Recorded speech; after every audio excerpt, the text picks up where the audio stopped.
Chris Watts stood on his front porch all while begging for his wife and daughters to come home. But what nobody watching knew at the time was that his pregnant wife and his 2 little girls were already dead. This case is one of the most disturbing family cases in modern true crime because for a moment, an entire world watched a man pretend that he was a grieving husband and father when he already knew exactly where they were. Today we're going to be talking about the full case of Chris Watts and how he murdered his pregnant wife Shanann and his 2 daughters Bella and CeCe, and the chilling way that he tried to act innocent when police were already closing in. If you're into true crime cases that are disturbing and absolutely unforgettable, make sure that you like this video, subscribe, and let's get into it.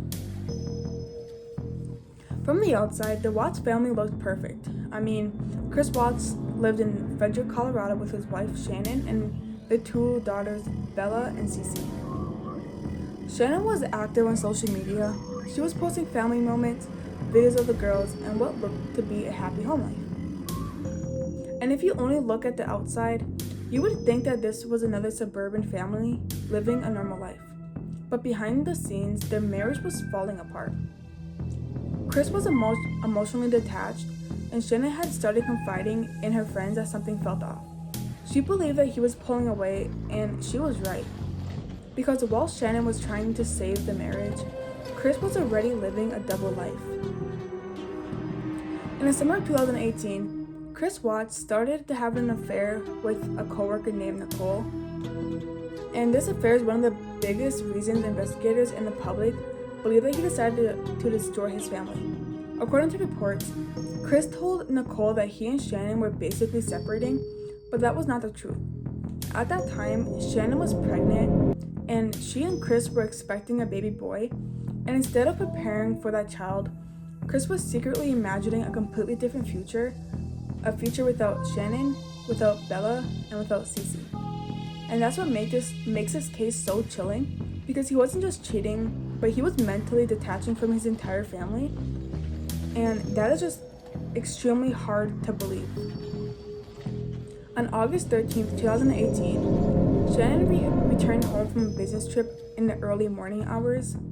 A friend had dropped her off at the house after her flight, and when she walked inside, that would be the last time anyone outside that home would ever see her alive. Chris would admit that sometime after Shanann came home, he murdered her inside the home. And what happened next is what turned this whole entire case into one of the most horrifying family murder cases in recent history.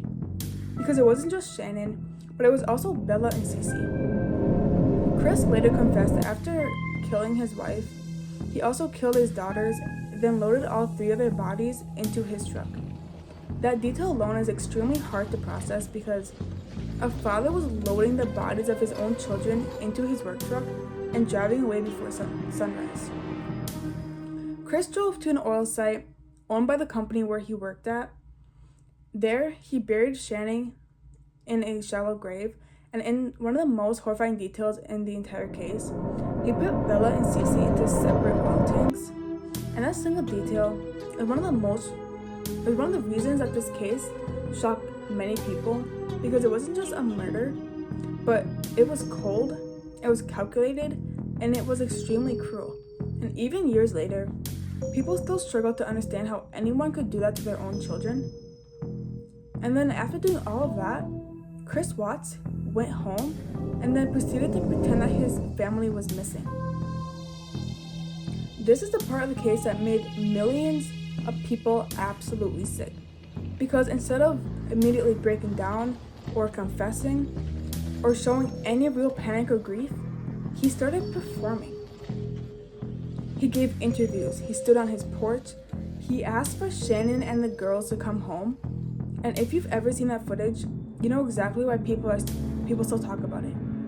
There's something so deeply unsettling about that because he looks nervous, detached, and it almost looks as if he's trying to remember how to be a worried husband and father, how that's supposed to look. That porch interview became one of the most infamous clips in modern true crime because while the world was watching him ask for his family back, he already knew exactly where they were and the fact that they were never coming home.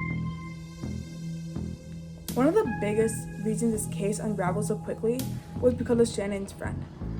She noticed almost immediately that something was wrong because Shanann had missed a doctor's appointment, she wasn't answering her phone, and that was unusual enough, and her friend took it extremely serious right away, and she contacted the police.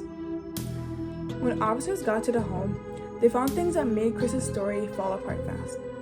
Shannon's phone was already there, her purse was still there, and the kids' car seats were still there, and the medication as well.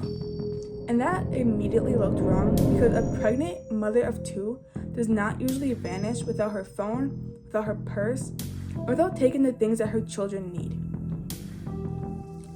Then came one of the most important moments in this entire investigation. The neighbor had surveillance footage, and the police and Chris watched it together, and on that video, you can see Chris backing his truck into the driveway early that morning and loading it. Now, the footage itself does not show the murders, but what it does show is Chris acting incredibly uncomfortable while the police are standing right there. A lot of people who watched that footage later said that was the exact moment that they knew, because his body language changed, his energy changed, and it felt like he realized that lie was starting to collapse. As the pressure built, Chris agreed to take a polygraph test, and after the test, the investigator told him what everyone could already see. He failed. The interrogation footage is another huge reason this case exploded online, because you can literally see the moment where the calm act starts to break, because investigators kept pressuring him, and then eventually, Chris gave his first confession. But even then, he tried to protect himself. He claimed that after an argument, he saw Shanann hurting one of the girls, and that he killed Shanann in rage. That version of the story was widely seen as an attempt to blame Shanann and kind of shift the blame to her, and then later, he admitted that he killed all of them by himself. In a later prison interview, Chris gave a much more detailed confession. He admitted he killed Shanann, and he admitted that he killed Bella and CeCe. And he described the terrifying timeline in much more detail. One of the most haunting details ever released from this case was the reported final words of Bella, "Daddy, no." That line alone is one of the reasons that this case continues to haunt people, because it forces you to imagine the fear, the betrayal, and the absolute horror. Those little girls experienced absolutely horror in their final moments. And one of the reasons so many people believe that this case is not just disturbing, but it's also impossible to emotionally process. Once Chris confessed, investigators were able to go to the oil site, and there, they found Shanann in a shallow grave, and they recovered Bella and CeCe from the oil tanks. This was a point where the full horror of this case became undeniable. Not because of what he had done, but how he planned it out. He had gone to work, he used a familiar job site, and then he tried to make it look like his family just simply disappeared. So the question everyone always asks is, why?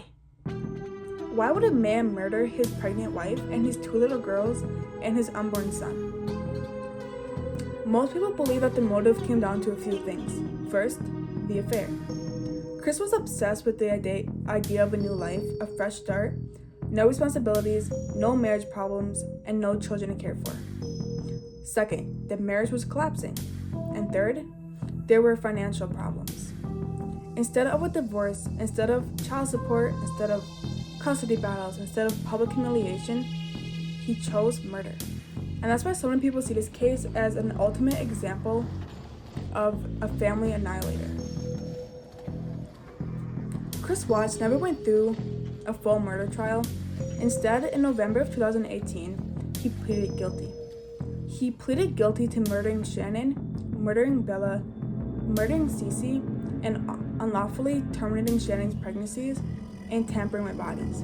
In exchange, prosecutors did not seek the death penalty, and he was sentenced to multiple life terms in prison, and he will never be released. There are a lot of murder cases as well as shocking confessions, but this case hits people differently. And I think that's because of one thing: deception. People watched him lie in real time, and people watched him pretend, and people watched him smile when his family was already gone.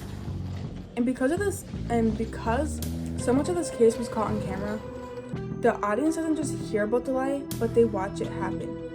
That's what makes this one unforgettable.